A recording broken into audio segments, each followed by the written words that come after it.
morning. It's Saturday, April 15th. And for the past week or so, we have read a lot of material and seen many stories and reports on TV and radio about the Pentagon leak case, where a series of documents, security documents, were exposed to the general public on social media. And the story goes that these documents got into the hands of some individual within the services of the United States, the armed services somehow or other, or perhaps some diplomatic service or something. Those were all the speculations that were going on. Now the speculation has ended. The FBI's investigation has led to the arrest of a 21-year-old Air Force Guardsman. The arrested man is Jack Teixeira, and he's an enlisted airman in the Massachusetts Air National Guards.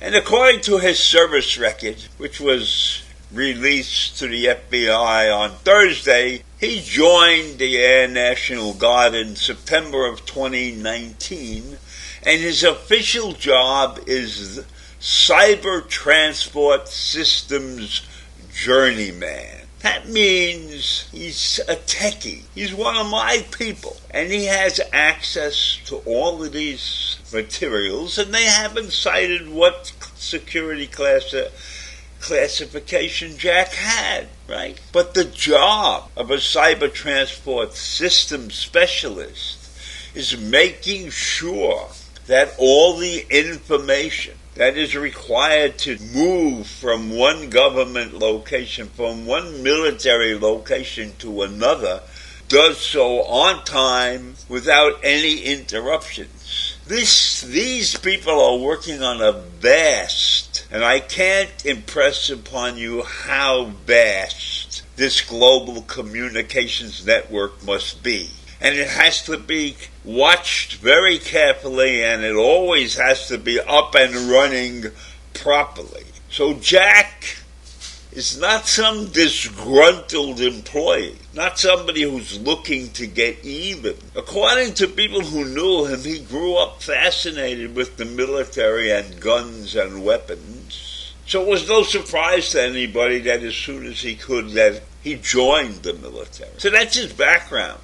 And I have no question in my mind, based upon reading this man, is that his intent was not some form of espionage and something to do damage to the United States. I believe that in his mind, he was just passing on information to this group of people who probably had similar interests to him, and he felt it was a tight-knit group using the social media Discord to communicate with one another. But obviously, it got out of hand. And so Jack was arrested because he violated many, many aspects of his career.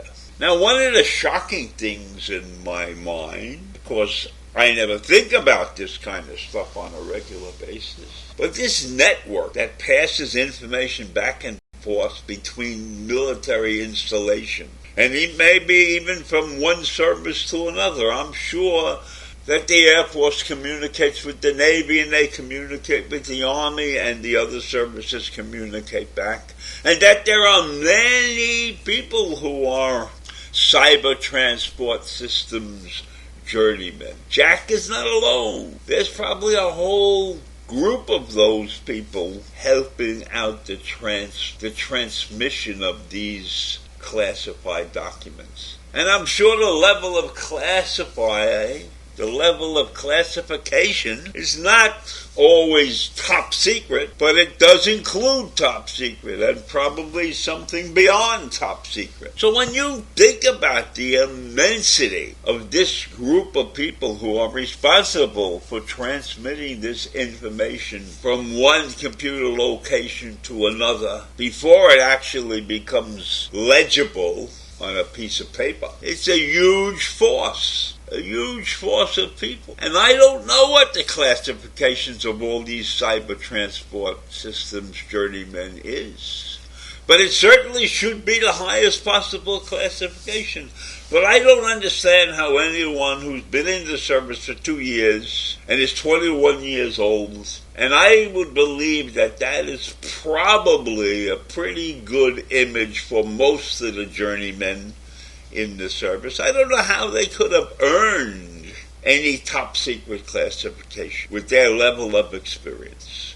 And so this event has created huge turmoil throughout the services.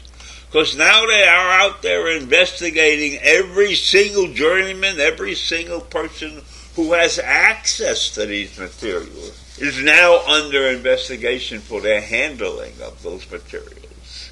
This is a vast undertaking. This is a big hole in our security system.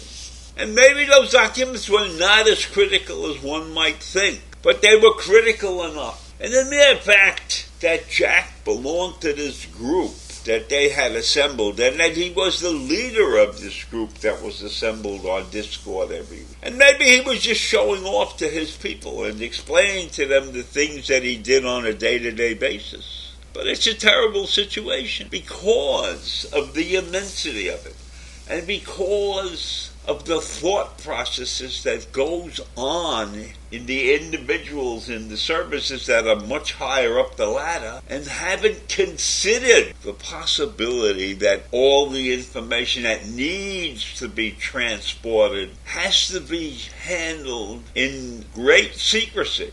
And that's beyond the secrecy that the system itself must maintain. It involves the secrecy capabilities of all the individuals that handle this information. Are they periodically checked out to make sure that they're thinking properly? Or is this a big hole that exists all over the world? Because I am sure that our armed forces passes information from one service to the other, just as many other countries' armed services have to do. So I think this is more than a blip on the scales. And this will cause a huge tightening of the information transported via computer and the people who handle that information. So I leave you with that this morning. A mess. Have a great day. Bye.